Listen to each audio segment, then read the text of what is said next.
The fork was halfway to my mouth when I saw it. A glob of saliva, thick and deliberate, landing in the center of my pot roast. My daughter-in-law Jessica stood over me, her perfectly manicured hand still on my plate, her lips curled into a smile that didn't reach her eyes. "Eat up, old fool," she said, her voice dripping with venom. "This is all you're good for anyway. Cooking and shutting up." The dining room fell silent. My son Kevin laughed nervously, a sound that cut deeper than any insult. Her parents, Richard and Patricia, sat frozen, forks suspended midair. No one defended me. No one gasped in horror. They just sat there, letting it happen. But what Jessica didn't know, what none of them knew, was that my phone was recording everything from its position in the napkin holder on my lap.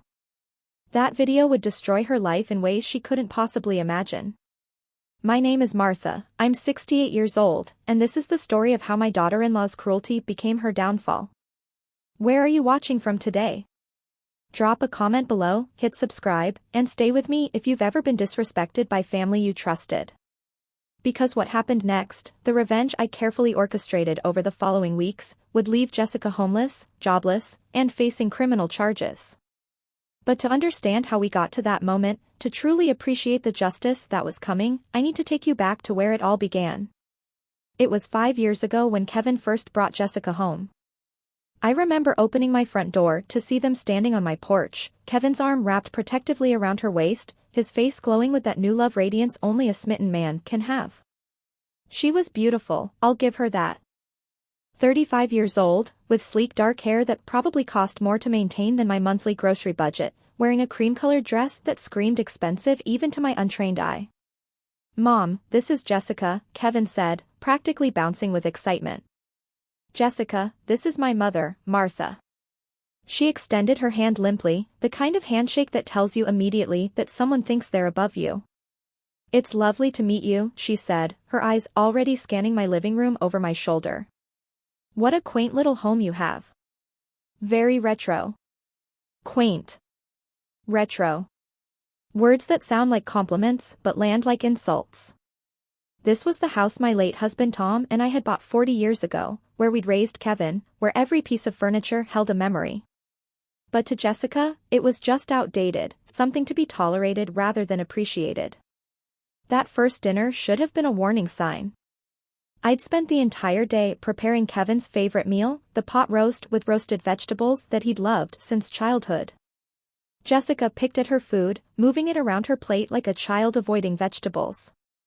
"You know, Martha," she said, setting down her fork with a delicate clink, "Kevin's been telling me about your cooking for months." I was expecting something more sophisticated. She smiled when she said it, that same smile I'd later learned to recognize as her weapon of choice. Kevin laughed uncomfortably. "Jessica's used to restaurant-quality food, Mom. She's got refined tastes." I should have said something then. I should have pointed out that homemade food made with love beats pretentious restaurant meals any day. But I didn't.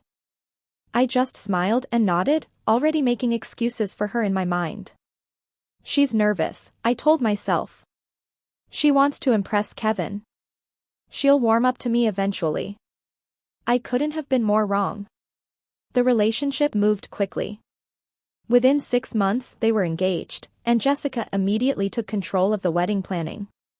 I contributed $15,000 from Tom's life insurance policy, money I'd been saving for emergencies, because I wanted my only son to have a beautiful wedding. Jessica accepted the check with barely a thank you, then proceeded to plan every detail without my input. When I gently suggested we might include Tom's favorite song in the ceremony, something to honor Kevin's father, Jessica looked at me like I'd suggested we serve gas station sandwiches at the reception. "Martha, we're going for elegance, not nostalgia," she said. "Nobody wants to hear some old country song at a modern wedding." Kevin said nothing. He was already learning to let Jessica have her way, to avoid conflict by simply agreeing with whatever she wanted. It's a pattern I'd watch repeat itself over and over in the years to come, my son slowly disappearing into the background of his own life while Jessica took center stage. The wedding itself was beautiful, I'll admit that. Jessica had taste, even if it was expensive taste paid for largely by my contribution. But during her speech at the reception, when she thanked everyone who'd made the day possible, she specifically mentioned the wedding planner, the florist, the caterer, her own parents for their unwavering support and guidance, and even the photographer. My name never crossed her lips. Not once. I sat at my table, picking at my overpriced salmon, feeling invisible. When I mentioned it to Kevin later that night, he sighed. "Mom, don't take it personally." Jessica was nervous. She probably just forgot. Forgot. That's what he said. As if a daughter-in-law could simply forget to thank the woman who'd contributed a significant portion of the wedding budget and raised the groom. But I swallowed my hurt, put on a smile, and told myself it didn't matter. Family is family, after all. You forgive. You move on. You give people the benefit of the doubt. 2 years into their marriage, Jessica and Kevin showed up at my door on a Tuesday evening without calling first. They both looked stressed, and Kevin was doing that thing he'd done since childhood where he couldn't quite meet my eyes when he knew he was about to ask for something big. "Mom, we need to talk to you about something," he began, settling onto my couch while Jessica perched on the armchair like a queen granting an audience. "We've had a bit of a financial setback. There was this real estate investment that didn't pan out the way we expected." Jessica jumped in, her voice taking on a tone of practiced vulnerability. "We're going to lose our apartment, Martha. The landlord is being completely unreasonable about extending our lease, and we need somewhere to stay while we get back on our feet. It would just be for 2 or 3 months, just until Kevin's bonus comes through." She looked around my living room as she spoke, and I could see her mentally cataloging everything, already planning how she'd rearrange it all. "Of course you can stay here," I said immediately, because what else could I say? This was my son, my only child, the boy I'd raised alone after Tom died of a heart attack when Kevin was just 15. "I have plenty of room. The guest bedroom is all yours." Jessica's smile was triumphant. "Actually, Martha, we were thinking we'd take the master bedroom. It's bigger, and Kevin's back has been bothering him. He needs a good mattress, and yours is newer than the one in the guest room." I felt something shift in that moment, a tiny earthquake in the foundation of what I thought our relationship would be. She wasn't asking. She was telling. And Kevin was nodding along, rubbing his back dramatically as if on cue. "Sure," I heard myself say. "I can move my things to the guest room." That night, as I packed up my belongings from the bedroom I'd shared with Tom for 30 years, I told myself it was temporary. 2 or 3 months, they'd said. I could handle anything for 2 or 3 months. What I didn't know was that Jessica had no intention of leaving. This was just the first move in a carefully orchestrated takeover of my entire life. The 2 or 3 months turned into 6, then a year, then 2 years. Jessica slowly transformed my home into hers, erasing me bit by bit. She started with small things, rearranging the kitchen because it wasn't efficient enough. My favorite coffee mugs, the ones Tom had given me on various anniversaries, disappeared into the back of the highest cabinet, replaced by Jessica's matching designer set. The photos of Tom that I'd kept on the mantel were moved to a drawer because they were depressing and made the room feel like a memorial. When I protested, Jessica would sigh dramatically. "Martha, you can't live in the past forever. It's not healthy. I'm just trying to help you move forward." And Kevin would nod supportively, as if his wife throwing away my memories was some kind of therapeutic intervention rather than a cruel erasure of the man we'd both loved. The financial exploitation started gradually. First, it was just borrowing my credit card for groceries. "I'll pay you back on Friday," Jessica would promise. Friday would come and go, and the subject was never mentioned again. Then Kevin needed me to co-sign a car loan for Jessica's Mercedes, because apparently her credit wasn't good enough on its own.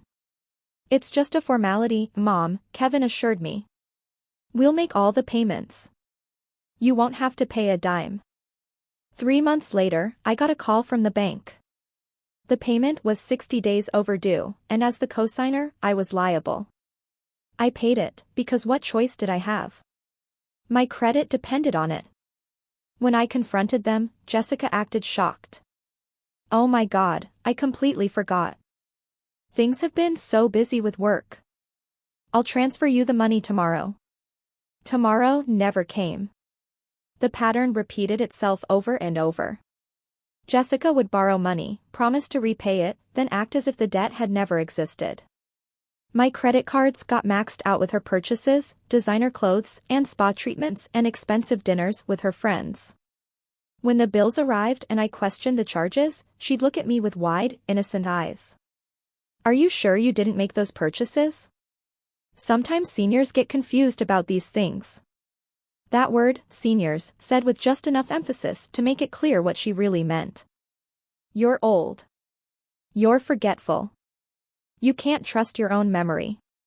Kevin watched these exchanges in silence, and his silence felt like a betrayal worse than Jessica's active cruelty. This was my son, my baby, the child I'd worked double shifts to support after his father died. And he was standing by while his wife gaslit me in my own home. The disrespect escalated. Jessica stopped saying please and thank you. She started giving me direct orders. "Martha, I need you to clean the guest bathroom before my mother visits." Not asking, telling. "Martha, pick up my dry cleaning on your way home from the store." As if I were her personal assistant rather than the woman who owned the house she was living in rent-free. The dinner parties were perhaps the worst. Jessica started hosting elaborate gatherings at my house, inviting her wealthy friends and treating me like hired help. I'd spend entire days preparing food, cleaning, setting tables with my good china, only to have Jessica take all the credit. Martha helped with some of the simpler dishes, she'd say dismissively when her friends complimented the meal. Helped. As if I hadn't spent 8 hours making everything from scratch while she got her nails done. Her friends would look at me with pity, these immaculately dressed women in their designer clothes, their eyes sliding over me like I was part of the furniture. One particularly awful evening, a woman named Clarissa actually asked Jessica, "How convenient is it to have live-in help?" "I've been thinking about getting someone, but the agencies are so expensive." Jessica laughed, a tinkling sound like breaking glass. "Oh, it definitely has its advantages. Though you have to be patient. The older ones can be a bit slow." They talked about me like I wasn't standing right there, refilling their wine glasses. I wanted to scream that this was my house, my food, my china they were eating off. But I didn't. I just kept playing the role Jessica had assigned me, the silent servant, the invisible old woman who existed only to make her life easier. The Thanksgiving incident nearly broke me. Jessica decided to host both families at my house, which meant her parents Richard and Patricia, her sister Caroline and her husband, plus some cousins I'd never met. 15 people total. She informed me of this plan exactly 1 week in advance. "You'll handle the cooking, obviously," she said, scrolling through her phone while lying on my couch. "I'll supervise and make sure everything looks Instagram-worthy." I spent 3 days preparing. Turkey, stuffing, mashed potatoes, green bean casserole, 3 different types of pie, homemade rolls. My feet ached. My back screamed. I was up at 5 in the morning on Thanksgiving Day to get the turkey in the oven, and I didn't stop moving until the guests arrived at 3. Jessica floated through the house in a designer dress, taking photos of the table settings, adjusting centerpieces, looking like the perfect hostess. When her family arrived, she greeted them with hugs and air kisses, then gestured grandly at the dining room. "I've been cooking for days," she announced. I wanted everything to be perfect for our first Thanksgiving as a combined family. I stood in the kitchen doorway, my apron still on, and watched my son nod along with this lie. Watched him accept compliments for his wife's cooking as if he didn't know I'd prepared every single dish. Patricia, Jessica's mother, actually pulled her aside later and I overheard their conversation from the kitchen. "Darling, you've outdone yourself. This is restaurant quality. Where did you learn to cook like this?" Jessica's response made my blood boil. "Oh, Martha helped with some of the basic prep work. Peeling potatoes, that sort of thing. But I did all the real cooking." She's learning, slowly. I'm trying to teach her some more modern techniques. I gripped the edge of the counter so hard my knuckles went white. Learning. She was teaching me. I'd been cooking for 50 years, had fed my family through poverty and hardship, had made meals with love that had sustained us through the darkest times after Tom died. And this woman, this parasite in my home, was taking credit for my labor while simultaneously insulting my skills. When I tried to correct the record, tried to gently mention that I'd actually done most of the cooking, Jessica laughed it off. Oh Martha, don't be modest. We worked together. It was a team effort. But her eyes held a warning. Don't contradict me. Don't embarrass me in front of my family. Know your place. The medical incident happened 6 months before the spitting. I'd been carrying a heavy box of Jessica's online shopping deliveries because she'd ordered them to my address and then demanded I bring them inside. The box was awkward and heavier than I expected, and I missed the last step coming down from the porch. I fell hard, landing on my right side, the box scattering designer shoes across the driveway. The pain in my wrist was immediate and intense, a sharp burning that made me nauseous. I managed to get inside, cradling my arm. Jessica was in the living room, watching television. I fell, I told her, trying to keep my voice steady. I think I might need to go to urgent care. My wrist really hurts. She glanced up from her show, annoyed at the interruption. Can it wait? I have a spa appointment in 20 minutes. I've been looking forward to this all week. I stared at her, not quite believing what I was hearing. Jessica, I think it might be broken. She sighed dramatically, like I was a child making unreasonable demands. Martha, you're being dramatic. It's probably just a bruise. Put some ice on it. If it still hurts tomorrow, call your doctor. I can't cancel my appointment. Do you know how hard it is to get in with Andre? I stood there, clutching my wrist, tears of pain and humiliation running down my face. My son was at work. I had no one else to call except Mrs. Chen, my neighbor, who I barely knew beyond friendly waves across the fence.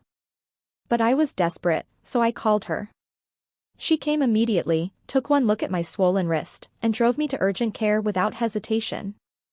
The X-ray showed a hairline fracture. The doctor was concerned. You're lucky it's not worse, she said, fitting me for a cast. At your age, falls can be very serious. You need to be careful. And you should have come in immediately. Waiting could have caused complications. When Mrs. Chen drove me home, Jessica's car was gone. She'd left for her spa appointment as planned. I sat in my kitchen with my arm in a cast, and something inside me hardened. This woman didn't care if I lived or died. She cared about hair appointments and nail treatments and maintaining her facade of perfection. When Jessica finally came home 4 hours later, relaxed and glowing from her treatments, she looked at my cast with mild surprise. Oh, so it was broken? Well, you're fine now. See? I told you it wasn't an emergency. That night, Kevin came home and I showed him my cast. He looked uncomfortable. Mom, why didn't you call me? I called Jessica. She was here. His eyes flickered with something, guilt maybe, or anger, but he pushed it down. Well, you got it taken care of. That's what matters. Jessica said you were being kind of dramatic about it. The financial abuse reached new heights 3 months before the spitting incident. I came home from my weekly grocery shopping to find Jessica at my kitchen table, surrounded by papers. We need to talk about household expenses, she announced, not looking up from her laptop. Kevin and I have been calculating what we spend, and we think it's only fair that you contribute more to the household budget. I set my grocery bags down slowly. Jessica, this is my house. I pay the mortgage, the utilities, the property taxes. You and Kevin haven't paid rent in 2 years. She finally looked up, her expression patient, as if explaining something simple to someone slow. Exactly. You pay for the house. But we pay for everything else. Food, cleaning supplies, maintenance. It's only fair that you contribute to those costs. We're thinking $2,000 a month would be appropriate. $2,000. That was 2/3 of my pension. That's ridiculous, I said, my voice shaking. I buy most of the groceries. I do most of the cleaning. What exactly am I paying for? Jessica's eyes hardened. Martha, Kevin and I are doing you a favor by living here. This house would be so lonely for you otherwise. We're keeping you company, making sure you're not isolated. That's worth something, don't you think? Besides, you have plenty of money. We know about your pension. She'd been snooping through my financial documents. The realization made me feel violated, exposed. Before I could respond, Kevin came home. Jessica immediately shifted into victim mode, her voice taking on a wounded quality. Kevin, I was just trying to have a reasonable conversation with your mother about expenses, and she's being very difficult about it. Kevin looked between us, and I could see him choosing. He'd been choosing Jessica over me for 2 years now, and this time was no different. Mom, I think Jessica has a point. We do contribute to the household. It's only fair that you help with costs. Fair. Nothing about this situation was fair. But I was so tired of fighting, so worn down by the constant gaslighting and manipulation. Fine, I said quietly. $2,000 a month. Jessica's smile was triumphant. She'd won again, and we all knew it. I started transferring the money the next week, watching my savings dwindle, knowing I was being robbed but feeling powerless to stop it. The $2,000 a month disappeared into Jessica's shopping habit and spa treatments and expensive dinners out that I was never invited to. When I asked to see receipts, to understand where my money was going, Jessica looked offended. You don't trust me? After everything we do for you? That's really hurtful, Martha. The final month before the spitting incident was a crescendo of cruelty. Jessica went through my closet one afternoon while I was out and donated half my clothes to Goodwill without asking. You weren't wearing them anyway, she said when I discovered my favorite sweaters and dresses gone. They were outdated. I'm helping you develop a better style. She threw away my photo albums, 3 decades of memories, because she needed the closet space for her shoes. When I found them in the trash and retrieved them, dirty and damaged, she rolled her eyes. Martha, you're hoarding. Those old pictures aren't healthy. You need to live in the present. She took over my TV room, the small den where I like to read and watch my programs, and changed the locks. Kevin and I need private space, she explained. You have the rest of the house. The rest of the house. As if she were the owner and I were the tenant. She ate my diabetic-friendly food, specially purchased because I had to watch my blood sugar, and laughed when I objected. It's just food, Martha. Buy more. She used my car without asking, returning it with an empty gas tank and fast food trash littering the interior. Each violation was small enough that complaining seemed petty, but together they created a constant drip of disrespect that wore away at my sense of self. I started to feel like a ghost in my own home, transparent and irrelevant. Then I overheard the conversation that changed everything. It was a Monday evening, and I'd come home early from my weekly visit to Tom's grave. I heard voices in what used to be my bedroom, Jessica on the phone with someone. The door was slightly ajar. The contractor said he can start the renovations in 6 weeks, she was saying. We're going to knock down the wall between the kitchen and dining room, completely redo the master bathroom, maybe add a deck out back. My blood ran cold. Renovations. To my house. Without my permission. What about Martha? The person on the other end must have asked, because Jessica laughed. What about her? Once Kevin inherits this place, it'll be ours anyway. We're just getting a head start on making it livable. Besides, she's not going to be around forever. The way her health is going, we're probably looking at assisted living in the next year or 2 anyway. She said it so casually, discussing my death and displacement like she was planning a vacation. I stood outside that door, shaking, understanding finally and fully that Jessica didn't just disrespect me. She was actively planning to take everything from me. That night, I made a decision. I would document everything. Every insult, every theft, every violation. I would build a case so airtight that when I finally acted, Jessica would have nowhere to hide. I started carrying my phone everywhere, recording conversations. I took photos of receipts, bank statements, the fraudulent credit cards. I kept a detailed journal of every incident. And I waited for the perfect moment, the one act so egregious that even Kevin couldn't make excuses for it. I didn't have to wait long. The week before the spitting incident was a carefully orchestrated nightmare that pushed me to my absolute limit. It started on Monday morning when I checked my mailbox and found a credit card statement for an account I didn't recognize. My hands shook as I opened it. $18,000 in charges. Designer boutiques, luxury spa treatments, expensive restaurants I'd never heard of. All in my name. I went inside immediately, the statement clutched in my hand, and found Jessica at the kitchen table having her morning coffee. "What is this?" I demanded, placing the statement in front of her. She barely glanced at it. "Oh, that. Yeah, I opened that card a few months ago. You have excellent credit, Martha." It seemed silly not to use it. My mouth went dry. "You opened a credit card in my name without telling me?" "Jessica, that's fraud. That's illegal." She looked up at me then, her expression bored.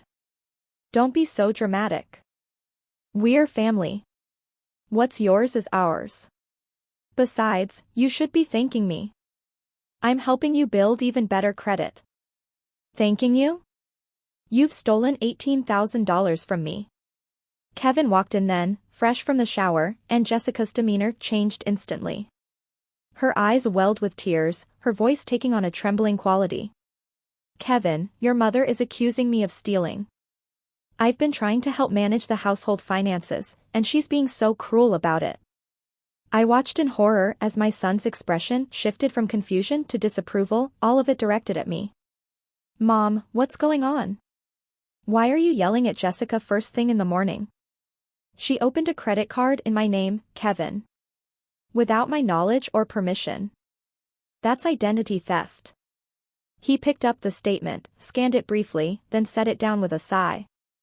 "Mom, I'm sure there's a reasonable explanation. Maybe you forgot you authorized it? You have been forgetting things lately." There it was. The narrative Jessica had been carefully constructing for months. That I was losing my mental faculties, becoming confused and forgetful. That I couldn't be trusted to remember my own decisions. "I haven't forgotten anything," I said, my voice shaking with rage and fear. "I never authorized this. Jessica did this without my knowledge." Jessica dabbed at her eyes with a napkin. "This is exactly what I was worried about, Kevin. The memory issues are getting worse. Maybe we should talk to her doctor about cognitive testing." The gaslighting was so blatant, so cruel, and yet Kevin was buying it completely. He put his arm around Jessica's shoulders, comforting her, while I stood there holding evidence of her crime. "We'll figure this out, Mom," he said in that patronizing tone people use with confused elderly relatives. "But you need to calm down. This kind of stress isn't good for you at your age." That afternoon, I drove to my lawyer's office, a man named Robert Henderson who'd handled Tom's estate years ago. I brought everything. The credit card statements, the bank records showing the money Jessica had borrowed and never repaid, photographs of my belongings she'd thrown away, copies of the checks I'd written for household expenses. Robert listened to my story, his expression growing darker with each detail I shared. "Martha, what you're describing is elder abuse," he said finally. "Financial exploitation, emotional manipulation, possible fraud. This is serious. What can I do?" I asked. "I've tried talking to Kevin, but he always takes her side. I feel like I'm losing my mind." "You're not losing your mind. You're being systematically abused." He pulled out a legal pad and started taking notes. "First, we need to protect your assets immediately. We'll move your money to new accounts Jessica doesn't know about.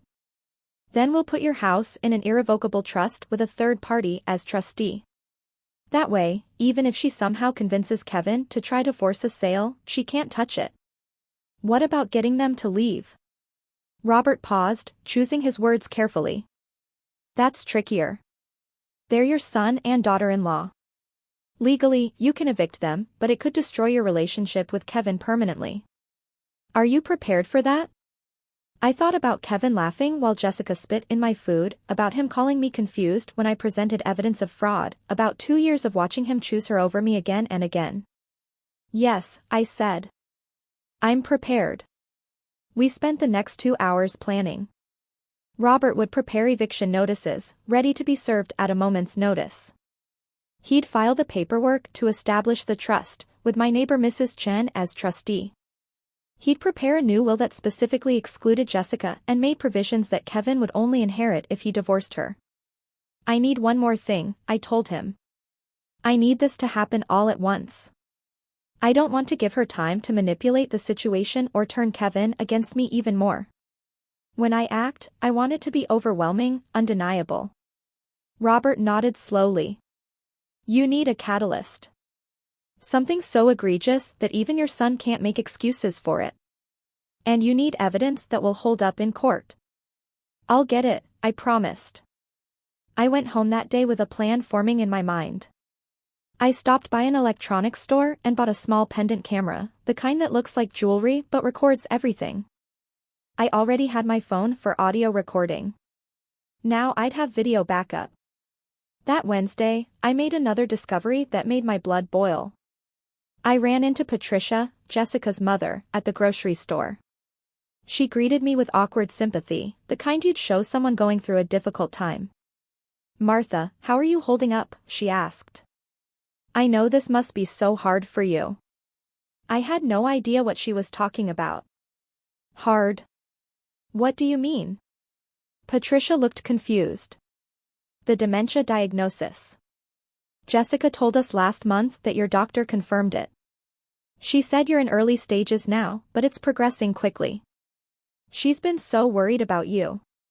The world tilted. Jessica had been telling her family I had dementia. Creating a narrative that would explain away any accusations I might make, any evidence I might present. If I claimed she was abusing me, she could simply say it was the confused ramblings of a sick old woman. Patricia, I don't have dementia, I said carefully. I haven't been diagnosed with anything. Did Jessica tell you this directly? Well, yes. She called specifically to let us know. She said she didn't want us to be shocked when we saw you at dinner this weekend, in case you seemed confused or said strange things. The dinner.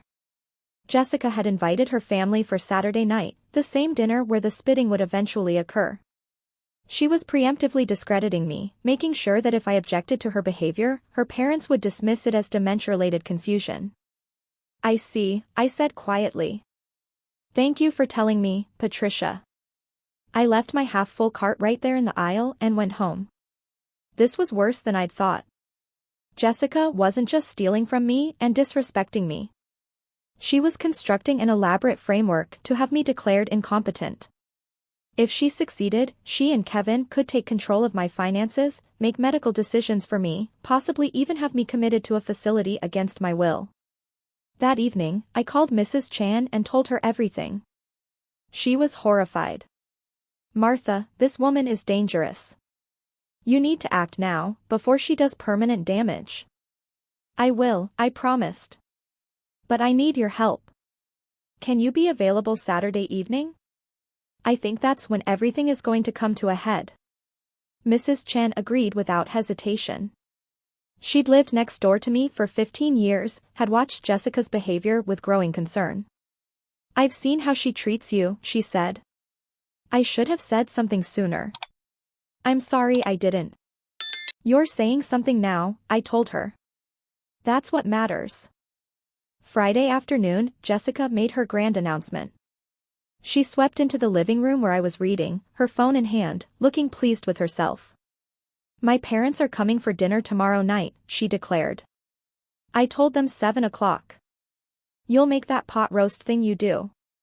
The one that's actually edible. Not a request. A command. And an insult wrapped inside it. Fine, I said simply. Jessica looked almost disappointed that I hadn't argued.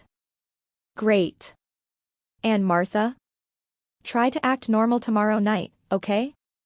I don't want to have to explain your condition to my parents. Your condition. The fictional dementia she'd invented. Of course, I said, keeping my voice neutral. I'll be on my best behavior. That night, I prepared. I charged my phone and the pendant camera fully. I set up my iPad in the kitchen, angled so it would record the entire dinner table, disguised as if it were just charging on the counter. I planned my outfit carefully, choosing a cardigan with a breast pocket where the pendant camera would sit naturally. And I practiced staying calm, because I knew that no matter what happened, I couldn't react emotionally. The evidence had to be clear. Jessica had to be the aggressor, and I had to be the composed victim. Saturday morning, I started cooking early. The pot roast needed hours to become tender, and I made all of Kevin's other favorites too. Roasted potatoes, glazed carrots, fresh rolls, a chocolate cake for dessert. Part of me was doing this out of habit, the muscle memory of being a mother who shows love through food. But part of me knew this would make the eventual assault even more stark. I'd spent all day preparing a beautiful meal, and Jessica would literally spit in it.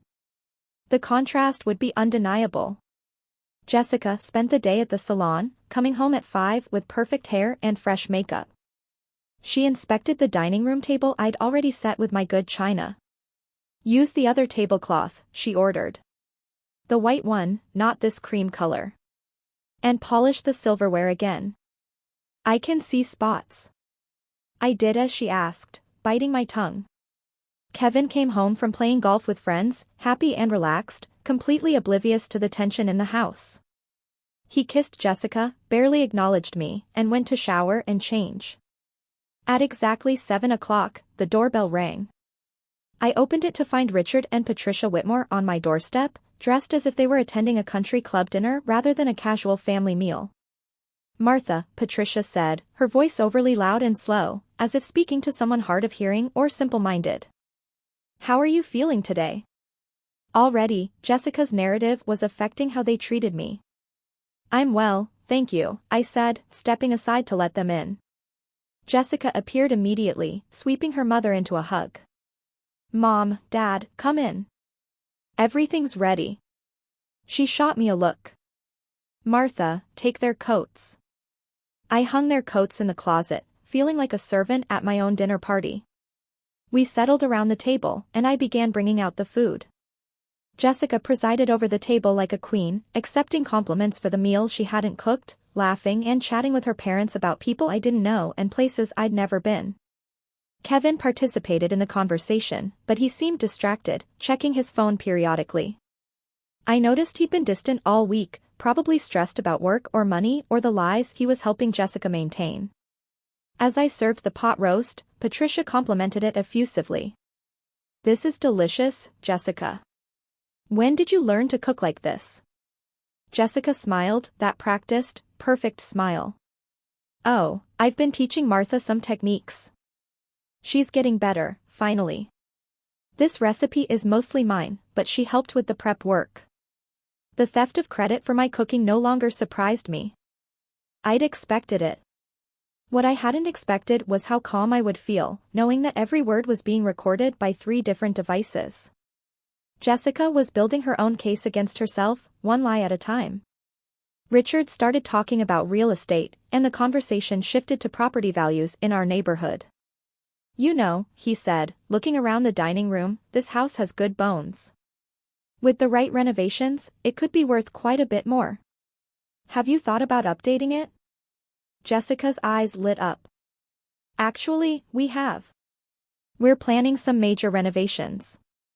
Knocking down some walls, updating the kitchen, adding a deck. I said quietly. It was the first word I'd spoken during the meal beyond polite responses. Jessica turned to me, irritation flickering across her face. Yes, Martha, we. Kevin and I. Since we live here. In my house, I added. That I own.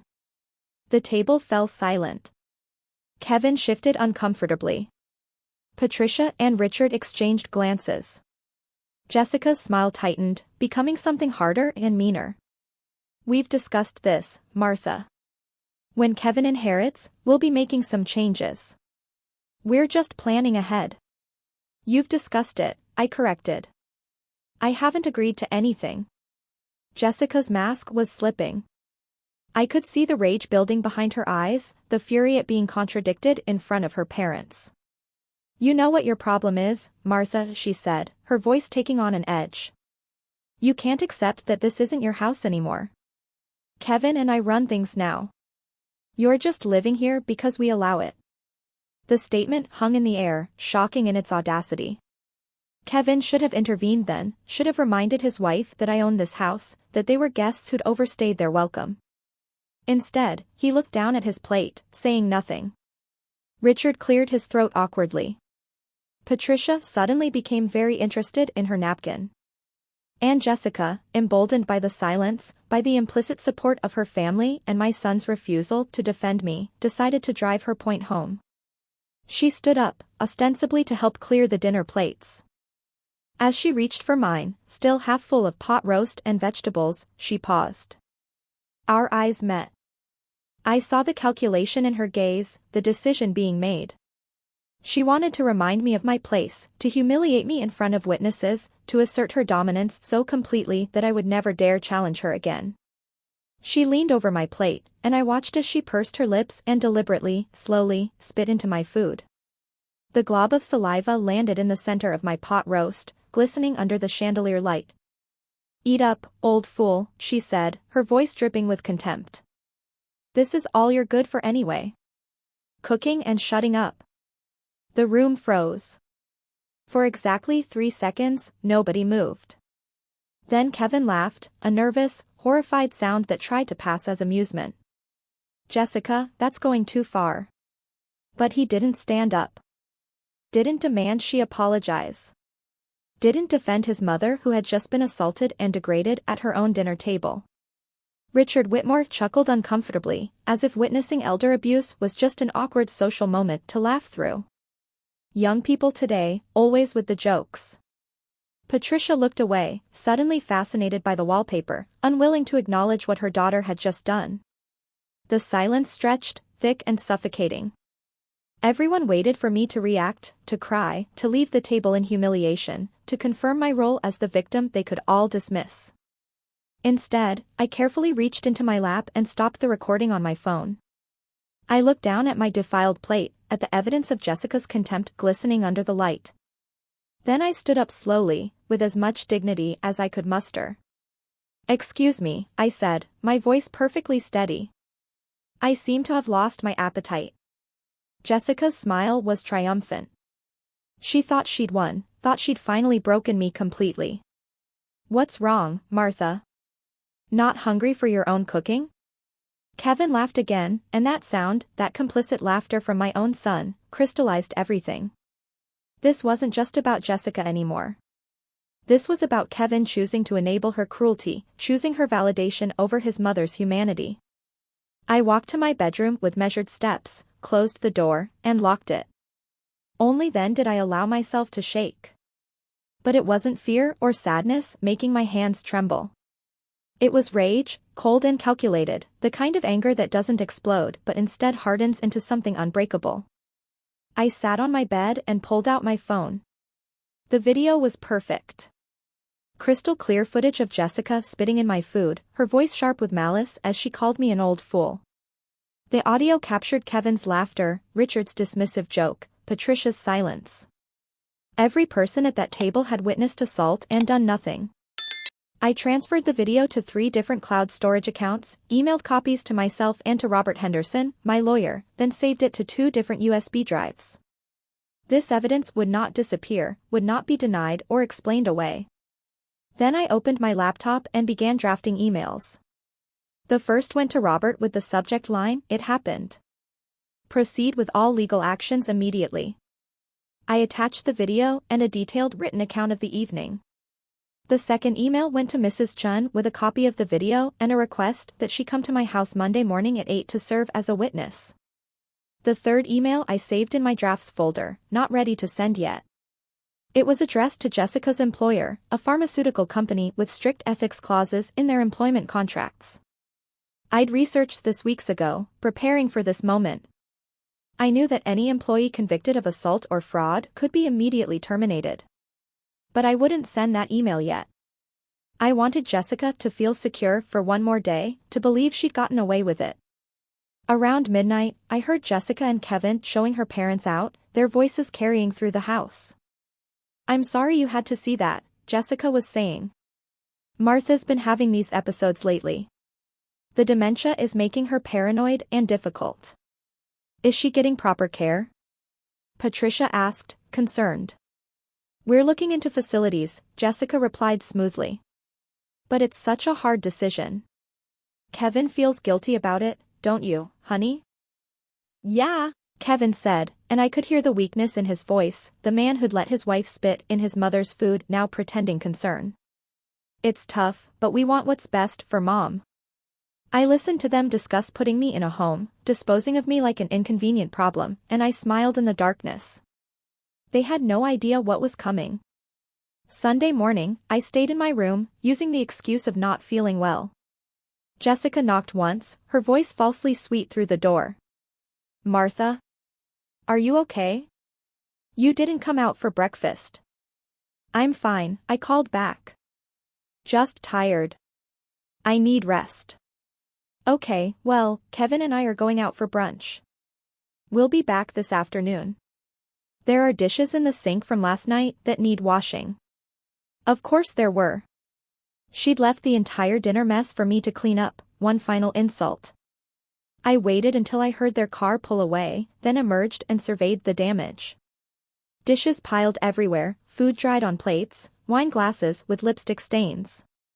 I took photos of all of it, documenting this too, then left it exactly as it was.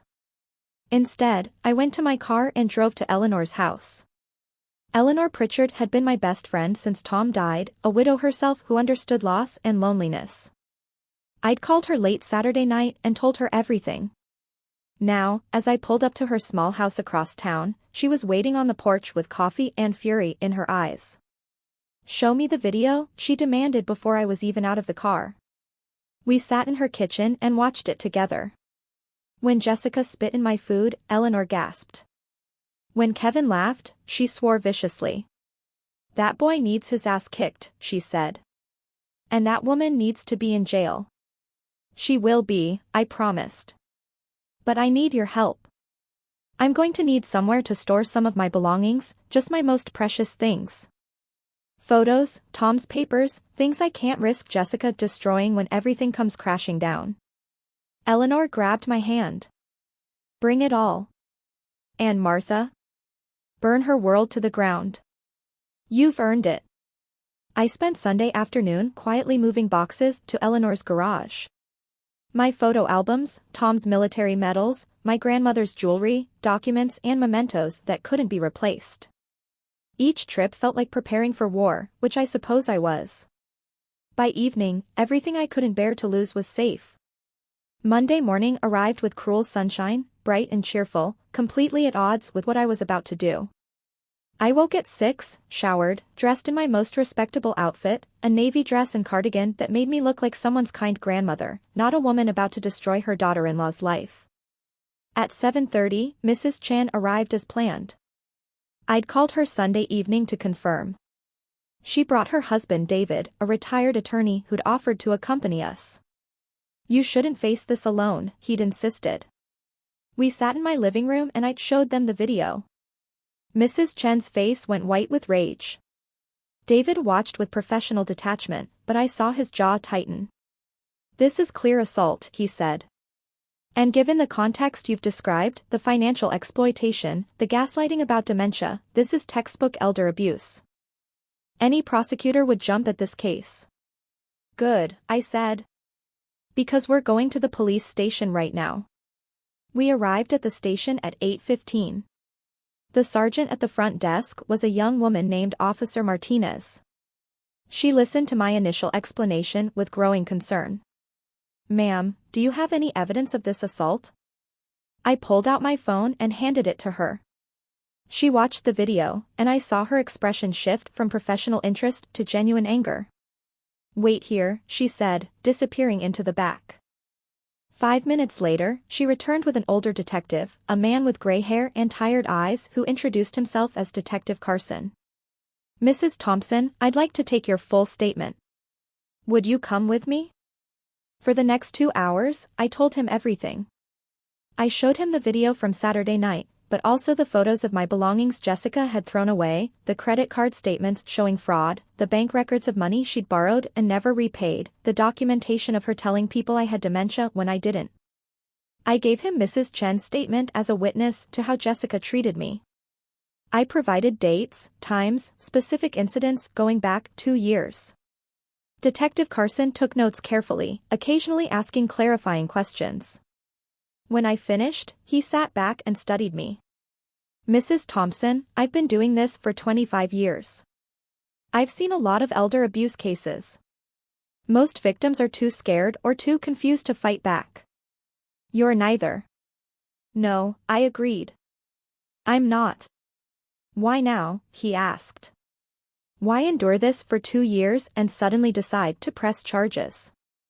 I thought about that question, about all the small humiliations I'd swallowed, all the times I'd made excuses for Jessica's behavior, all the moments I'd prioritized keeping the peace over demanding respect. Because I finally understood that it would never stop, I said. That Jessica would keep taking and taking until there was nothing left of me. And I decided I'd rather lose my son than lose myself. Detective Carson nodded slowly. I'm going to recommend that we file charges for assault, elder abuse, and identity theft. I'll need to coordinate with the district attorney's office, but based on this evidence, I think we have a strong case. How would you feel about us going to your home to speak with the defendant today? I think that would be perfect, I said. We left the station at 10:30 with a plan. Detective Carson and Officer Martinez would arrive at my house at 11 to interview Jessica. Robert Henderson, my lawyer, would arrive at the same time with the eviction notices and restraining order paperwork. Mrs. Chen and David would be there as witnesses. Everything would happen at once, giving Jessica no time to prepare, no opportunity to manipulate the narrative. As I drove home, my phone rang. It was Robert. Martha, I have your paperwork ready. But I need to ask you one more time, are you absolutely certain about this? Once we start this process, there's no going back. Your relationship with Kevin will likely be permanently damaged. I thought about Kevin's laughter as his wife spit in my food. I'm certain, I said. Good, Robert replied. Then let's make sure justice is served. I arrived home at 10:45. Jessica's car was in the driveway, which meant she was home. Kevin had left for work hours ago, which was probably for the best. This confrontation needed to happen with Jessica alone, unable to hide behind my son. I walked into my house to find Jessica in the living room, still in her silk pajama set, scrolling through her phone. She didn't even look up when I entered. You need to clean up the kitchen, she said. It's disgusting. I don't know how you can live like this. Actually, Jessica, we need to talk, I said, my voice calm. Something in my tone made her look up. She studied my face, and I saw a flicker of uncertainty cross her features. What about? About what happened Saturday night.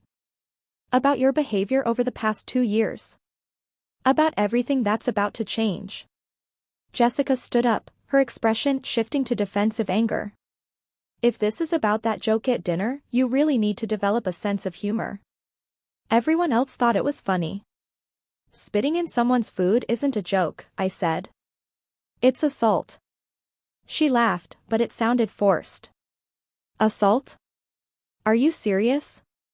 You're being ridiculous. Am I? I pulled out my phone and played the video. Jessica's face appeared on the screen, leaning over my plate, spitting, delivering her cruel words with perfect clarity. Her laugh rang out, followed by Kevin's nervous chuckle and her father's dismissive comment. The color drained from Jessica's face. You recorded that? I did. And I've already given copies to the police. The police? Her voice cracked slightly. You called the police over a family disagreement? I called the police about an assault. About financial fraud. About elder abuse. And they're very interested in speaking with you. Jessica's shock was transforming into rage. You stupid old woman. Do you have any idea what you've done? Kevin is going to be furious. You're tearing this family apart over nothing. I'm not tearing anything apart, I said quietly. You did that the moment you decided I didn't deserve basic human respect. Before Jessica could respond, there was a knock at the door. I opened it to find Detective Carson and Officer Martinez, with Mrs. Chan, David, and Robert Henderson right behind them. Mrs. Thompson, Detective Carson said formally. We're here to speak with Jessica Whitmore. Jessica appeared in the doorway behind me, her face a mask of confusion and growing panic. What is this? What's going on? Ma'am, I'm Detective Carson. We need to ask you some questions about an incident that occurred at this residence on Saturday evening. May we come in? I don't have to talk to you, Jessica said, her voice rising. You need a warrant. We don't need a warrant to ask questions, ma'am. But if you'd prefer, we can do this at the station. Jessica's eyes darted between the officers and me, and I saw the moment she decided to play the victim card. Her voice shifted, becoming tearful and confused. I don't understand what's happening. Officer, my mother-in-law has been having some mental health issues lately. Her doctor said she might experience paranoid delusions. Is this about some story she's told you? Detective Carson's expression didn't change. Ma'am, we have video evidence of you spitting in Mrs. Thompson's food and verbally abusing her. We also have evidence of financial crimes, including credit cards opened in Mrs. Thompson's name without her authorization. So no, this isn't about delusions. This is about multiple criminal offenses. Jessica stumbled backward slightly, gripping the doorframe. Video? That's not, it was a joke. We were all laughing. It was just family teasing. Assault isn't teasing, Officer Martinez said firmly. And identity theft isn't a family matter. We need you to come to the station to answer some questions. Am I being arrested? Jessica's voice was barely a whisper now. Not yet, Detective Carson said. But that's a possibility depending on your cooperation. Robert Henderson stepped forward then, his professional demeanor cutting through the chaos. I'm Robert Henderson, Mrs. Thompson's attorney. I have some documents that need to be served. He handed Jessica a thick envelope. You're being formally evicted from this property. You have 30 days to vacate, though given the criminal investigation, that timeline may be accelerated. Jessica tore open the envelope, her hands shaking as she read the eviction notice. You can't do this. Kevin lives here too. This is our home. This is Mrs. Thompson's home, Robert corrected. Your name isn't on the deed. You have no legal claim to this property. And given the allegations of elder abuse, the court may grant an immediate eviction with a restraining order. Restraining order? Jessica looked at me, her eyes wild. Martha, please. You're being crazy. Kevin is going to be so upset about this. Kevin isn't here, I said simply. And this isn't about him. This is about you and me and 2 years of abuse that ends today. Jessica lunged toward me then, her hand raised, and I saw murder in her eyes. But Officer Martinez was faster, catching her arm and pulling her back. Ma'am, I need you to calm down. You're making this worse for yourself. Making it worse? Jessica screamed, all pretense of control gone now. She's destroying everything. This isn't fair. I gave up everything for Kevin, for this family. You gave up nothing, I said, my voice cutting through her hysteria. You took everything. My home, my money, my dignity, my relationship with my son. And now you're facing the consequences. Detective Carson made a decision. Jessica Whitmore, you're under arrest for assault. You have the right to remain silent. The words seemed to snap something in Jessica. She went completely still as Officer Martinez handcuffed her, tears streaming down her face, her careful facade shattered entirely. As they led her out to the police car, neighbors emerged from their houses, drawn by the commotion. I saw Mrs. Patterson from across the street, Mr. Rodriguez from next door, young couple from the corner. All watching as Jessica, who'd worked so hard to project an image of perfection, was was placed in the back of a police car in her silk pajamas, mascara running down her face. Mrs. Chen came to stand beside me as we watched the car pull away. "How do you feel?" she asked quietly. "Free," I said. And I meant it. For the first time in 2 years, I felt like I could breathe fully, like a weight had been lifted from my chest. Robert stayed to go over the legal details. The restraining order would be filed that afternoon, preventing Jessica from contacting me or coming within 500 feet of my house. The eviction notice gave Kevin 30 days to remove his belongings, though Robert suggested I might want to box them up and put them in storage to speed the process. "What about Kevin?" I asked. "When he finds out what I've done." Robert's expression was sympathetic. "That's the hard part, Martha. There's a good chance he'll be angry, at least initially. Jessica will spin this as you attacking her. But you've done nothing wrong. You've simply refused to be a victim anymore." My phone rang then. Kevin's number. I looked at it for a long moment, then silenced it. I wasn't ready for that conversation yet, wasn't ready to hear him defend her or blame me. That reckoning would come, but on my terms, when I was prepared. Kevin showed up at the house 2 hours later, bursting through the front door with his key, his face red with fury.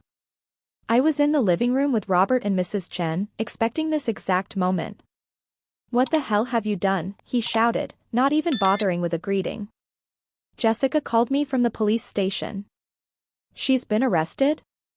"You had my wife arrested?" I stood up slowly, maintaining my composure. "Your wife assaulted me, Kevin. She spit in my food and called me an old fool. Then I discovered she's been committing identity theft, opening credit cards in my name. Yes, I pressed charges. That's what people do when they're victims of crimes." "Crimes?" Kevin laughed bitterly. "Mom, she was joking around. You've blown this completely out of proportion because you can't handle that I have a wife now, that my life doesn't revolve around you anymore." The accusation stung, but I'd prepared myself for it. "Kevin, watch the video." I pulled out my phone and played it again. Made him watch his wife deliberately spit in my food, made him hear her cruel words, made him listen to his own laughter in response. When it ended, Kevin's face had gone pale, but he wasn't backing down. "You set her up. You recorded her without her knowledge. That's entrapment or something." Robert Henderson spoke up then, his voice calm and authoritative. "It's not entrapment, Mr. Thompson. Your mother was documenting abuse in her own home. That's completely legal. What's not legal is assault, identity theft, and elder abuse, all of which your wife has committed." Kevin turned on Robert. "Who even are you?" "I'm your mother's attorney. And I should inform you that you're also named in the eviction notice. You have 30 days to remove your belongings from this property." "Eviction? Mom, you're evicting me?" "Your own son." Kevin's voice cracked, and for a moment I saw the little boy he'd once been, confused and hurt. But then I remembered that little boy had grown into a man who'd watched his wife abuse his mother and done nothing. "You're not my son when you're with her," I said quietly. The Kevin I raised would never have laughed while someone spit in my food. He would never have stood by while I was stolen from and gaslit and degraded in my own home. "I don't know who you've become, but until you figure out how to be my son again, you can't live here." Kevin stared at me, his mouth opening and closing as he searched for words. Finally, he said, "If I leave, I'm not coming back." "You're choosing to destroy this family over nothing." "I'm not destroying anything," I replied, my voice steady despite the pain in my chest. "I'm simply refusing to be destroyed myself. There's a difference." He looked around the room at Robert, at Mrs. Chen, at the evidence of my preparation and determination. "Fine," he said finally. "I'll get my stuff. But don't expect me to forgive this. Jessica is my wife. I stand by her. Even when she's wrong?" I asked. "Even when she's cruel? Even when she's a criminal?" "She's not a criminal. She made a mistake. She was frustrated. You pushed her to it with your constant judgment and your inability to accept that she's part of this family now. The gaslighting was so complete, so thorough, that Kevin genuinely believed his own words. Jessica had poisoned him against me so effectively that he could watch video evidence of her cruelty and still find a way to blame me. Then I guess we have nothing more to discuss, I said. Your belongings will be boxed and placed in a storage unit. I'll send you the details. After that, when you're ready to have an honest conversation about what's really happened here, you know where to find me. Kevin left without another word, slamming the door so hard that a picture frame fell off the wall. I bent to pick it up.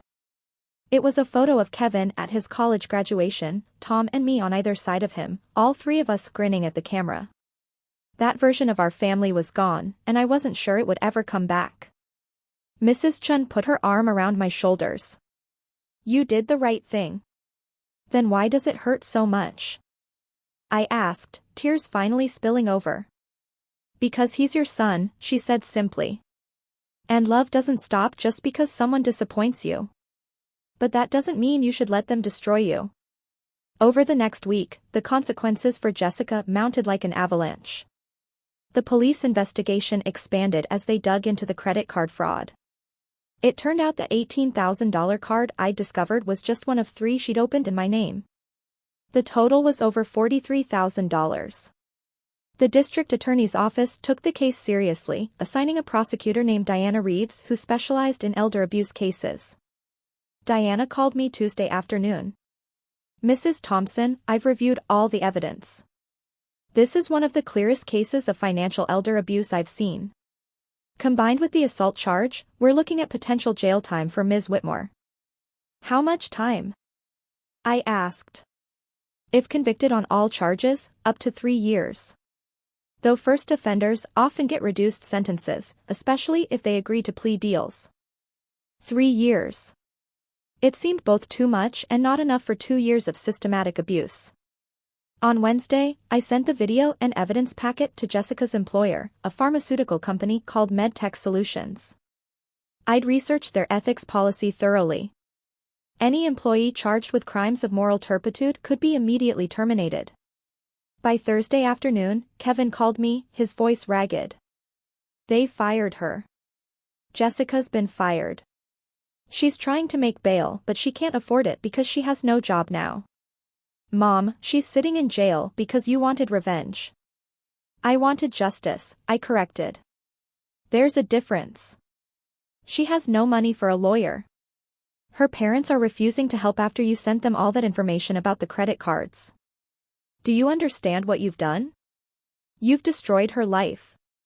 No, Kevin. She destroyed her own life by committing crimes.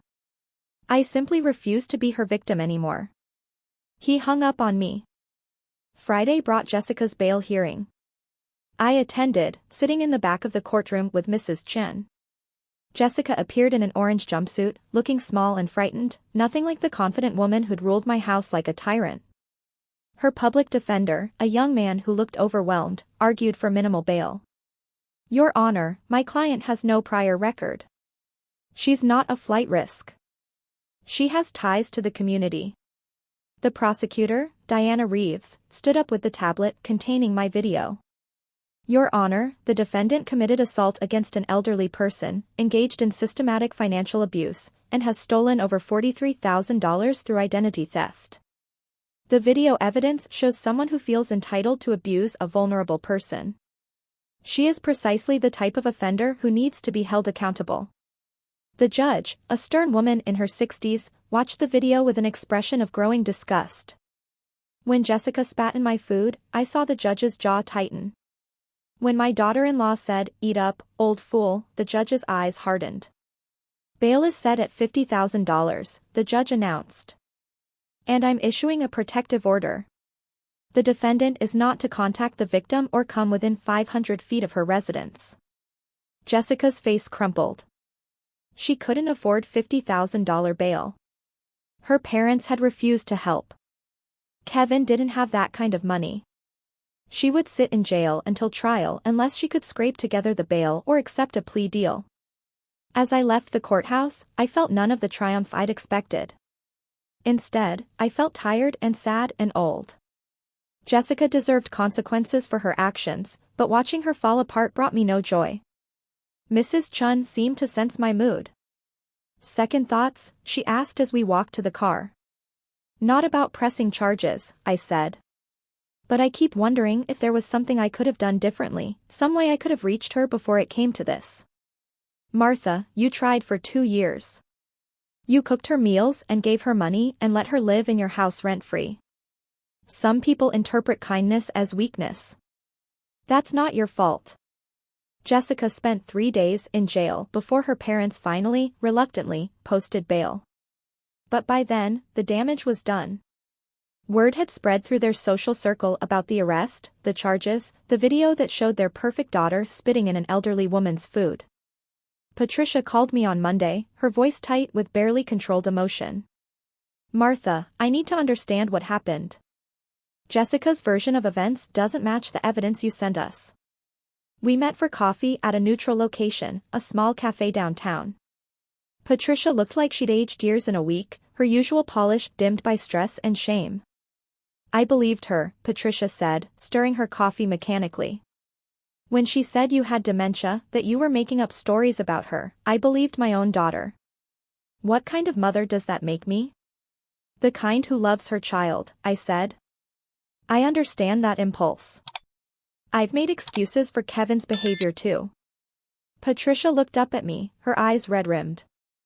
But you stopped. You drew a line. I should have seen what was happening. The signs were there. The way she talked about you, the casual cruelty disguised as jokes. I told myself she was just stressed, just adjusting to married life. I was wrong. What will you do now? I asked. Patricia took a shaky breath. Richard and I have hired a lawyer for Jessica, but we've made it clear that she needs to accept responsibility for what she's done. We won't support her if she tries to claim innocence. The evidence is too clear. And we're insisting she go to therapy, whether the court mandates it or not. It was more than I'd expected from them, this admission of failure and commitment to accountability. Thank you for telling me, I said. And Patricia, for what it's worth, I don't hate Jessica. I just couldn't let her keep hurting me. I know, Patricia said quietly. And I'm sorry we sat there that night and watched her spit in your food and said nothing. We're ashamed of ourselves, Martha. Truly ashamed. 2 months after the arrest, Jessica accepted a plea deal. She pleaded guilty to misdemeanor assault and to 3 counts of identity theft. The sentence was 6 months in jail, suspended to 2 years probation, a $5,000 fine, 200 hours of community service at a senior center, mandatory anger management classes, and a permanent restraining order preventing her from contacting me. She also agreed to a civil judgment of $93,000, covering the money she'd stolen, property damage, emotional distress, and my legal fees. The judgment would be paid through wage garnishment over the next 10 years. I attended the sentencing hearing. Jessica made a brief statement, reading from a prepared paper in a flat, emotionless voice. I apologize for my actions. I let stress and frustration lead me to behave in ways that were unacceptable. I take full responsibility. It was the apology of someone who'd been coached by lawyers, who wanted to avoid jail time, not the genuine remorse of someone who truly understood the harm they'd caused. But it was enough for the legal system, and that would have to be enough for me. Kevin filed for divorce 4 months after Jessica's arrest. He called to tell me, his voice hollow. I can't do this anymore, Mom. The marriage, I mean. Jessica blames me for everything. Says if I'd controlled you better, none of this would have happened. She's not the person I thought I married. Or maybe she is, I said gently. And you're just finally seeing it clearly. Maybe, he admitted. I've been thinking a lot about that night. The dinner. I watched the video again, the full one the police made me watch. And Mom, I laughed. When she spit in your food and called you a fool, I actually laughed. What kind of person does that make me? The kind who lost his way, I said. But who might still find it again. There was a long silence. Can I see you? He asked finally. I'm not ready to move back or anything. I know that bridge is burned. But could we maybe have coffee? Talk? Yes, I said, feeling something tight in my chest begin to loosen. We can do that. We met the following week at the same cafe where I'd met with Patricia. Kevin looked thinner, older, like the stress had carved away everything excess and left only the essential parts. We sat across from each other with our coffee, and for a long moment, neither of us spoke. I'm in therapy, Kevin said finally. Court-ordered, because of the divorce, but also because I need it. The therapist asked me to describe my relationship with you, and I realized I couldn't. Not the real one. All I could talk about was what Jessica said about you, her version of who you were. I'd let her replace my actual memories with her narrative. Why? I asked, the question I'd been holding for months finally escaping. Why did you let her treat me that way? Why did you choose her over me, every single time? Kevin's eyes filled with tears. Because it was easier. Because standing up to Jessica meant conflict, meant arguments, meant her being angry with me. And I'm ashamed to say this, but I thought you'd always forgive me. You were my mom. You'd always be there, always love me no matter what. So I took the easy path. I kept the peace with my wife by sacrificing my relationship with you. The honesty, painful as it was, felt like a gift. And now? I asked. Now I understand that love without respect is worthless, he said. That asking you to accept abuse in the name of keeping the family together was actually me asking you to destroy yourself so I didn't have to deal with my wife's behavior. I was a coward, Mom. And I'm sorry. I'm so sorry. I reached across the table and took his hand. I forgive you, I said. But forgiveness doesn't mean everything goes back to how it was. We have to build something new, something based on mutual respect and honesty. Can you do that? I want to try, Kevin said. I can't promise I'll be perfect, but I want to try. It wasn't everything. It wasn't a magical restoration of our relationship.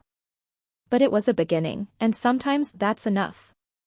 6 months after the spitting incident, I was invited to speak at the county's Elder Abuse Awareness Conference. Standing at the podium, looking out at an audience of social workers, police officers, and seniors, I told my story. I showed the video, explained the systematic nature of Jessica's abuse, described how isolation and emotional manipulation had nearly broken me. The hardest part, I told them, was recognizing that I deserved better. For 2 years, I told myself that keeping the family together was worth any personal cost. That a good mother, a good person, should be able to endure anything. But here's what I learned: sacrifice without respect is not love. It's self-destruction. After the speech, 3 elderly people approached me separately, each with their own story of abuse by family members. One woman was being financially exploited by her daughter. One man's son had moved in and taken over his house. One woman's grandson was stealing her medication. I gave them Robert Henderson's contact information, urged them to document everything, reminded them that they deserve dignity and respect regardless of their age. Helping them felt like turning my pain into purpose, transforming victimhood into advocacy. A year after that terrible dinner, I held a new celebration in my home. Mrs. Chan and her husband David, Eleanor, Robert Henderson and his wife, Patricia Whitmore, and Kevin. Yes, Kevin. We'd been rebuilding slowly, carefully, like architects working with damaged foundations. He came to dinner once a month, always respectful, always asking permission rather than assuming. The house looked different now. I'd renovated, painted the walls colors I loved, hung photos of Tom prominently again, created a space that reflected who I was rather than who someone else wanted me to be. The master bedroom was mine again, filled with memories and comfort. To new beginnings, Eleanor said, raising her glass in a toast. And to Martha, who taught us all that it's never too late to stand up for yourself. We clinked glasses, and I felt something I hadn't felt in years. Peace. Complete, uncomplicated peace in my own home, surrounded by people who genuinely cared about me. Kevin stayed after the others left, helping me clean up. Mom, he said as we washed dishes side by side, I got something in the mail today. The first garnishment payment from Jessica's wages. $312 toward what she owes you. How do you feel about that? I asked, curious about his emotional state regarding his ex-wife. Like justice is slow but real, he said. She's working retail now, living with a roommate, starting over from scratch.